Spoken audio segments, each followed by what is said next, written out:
আসসালামু আলাইকুম। দেশ বিদেশ টিভি থেকে হুসেন বলছি, আমার চ্যানেলে সবাইকে স্বাগত।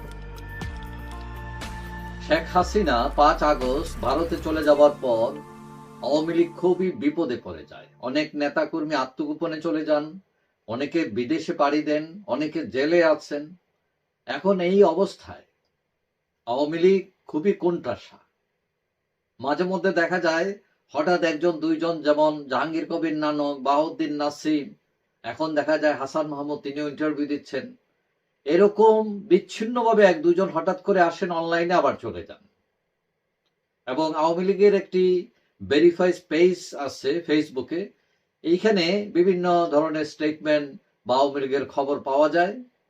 এবং শেখ হাসিনা নিজে অনেকটা সরব আছেন, লন্ডন, নিউ ইয়র্ক, প্যারিস, বিভিন্ন জায়গায় তিনি অনলাইনে সংযুক্ত হচ্ছেন, স্টেটমেন্ট দিয়েছেন, দ্যাটস ইট। কিন্তু 5 মাস হয়ে গেল আওয়ামী লীগ সরকার পতনের, এখনো পর্যন্ত আওয়ামী লীগ সেভাবে দাঁড়াতে পারে নাই। কিন্তু কেন পারে নাই, এটা নিয়ে এখন প্রশ্ন দেখা দিয়েছে। এখন সবাই জানেন যে টিউলিপ সিদ্দিক হচ্ছেন শেখ হাসিনার বোনের মেয়ে, শেখ রাহানার মেয়ে, এবং তিনি লন্ডনের একজন এমপি এবং মন্ত্রীও ছিলেন। এবং গতকাল মঙ্গলবার হঠাৎ করে তিনি পদত্যাগ করেন। যদিও তার বিরুদ্ধে যে অভিযোগ সেটা প্রমাণিত হয়নি, তারপরও স্বচ্ছতার তাগিদে তিনি নিজ থেকে পদত্যাগ করেন। এখন অনেকেই মনে করছেন যে টিউলিপ এখন অনেকটা চাপ মুক্ত। আগে চাইলেও তিনি আওয়ামী লীগের জন্য, তার দলের জন্য, তার খালার জন্য কিছু করতে চাইলেও করতে পারতেন না, কারণ তার একটা গণ্ডি ছিল। মন্ত্রিত্বের যে রুলস রেগুলেশন আছে, সেই গণ্ডি তিনি চাইলে পেরোতে পারতেন না। এখন এইটা থেকে উনি অনেকটাই মুক্ত। এখন কেউ কেউ মনে করেন যে টিউলিপ এবং সজীবদের জয়, এখন চাইলে উদ্যোগ নিতে পারেন, এটা একটা ভালো সময় প্রতিকূলতা মোকাবেলার। সাথে ইউরোপ এবং আমেরিকার আওয়ামী লীগ তো আছে, এবং আগামী 20 তারিখে ডোনাল্ড ট্রাম্পও ক্ষমতায় বসছেন।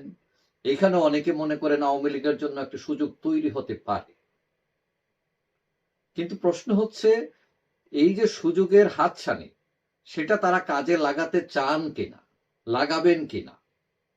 এবং কেউ কেউ মনে করেন এই সুযোগ কাজে লাগালে আওয়ামী লীগ 3-4 মাসের মধ্যেই ঘুরে দাঁড়াতে পারবে। এটা খুব কঠিন হবে না তাদের কাছে।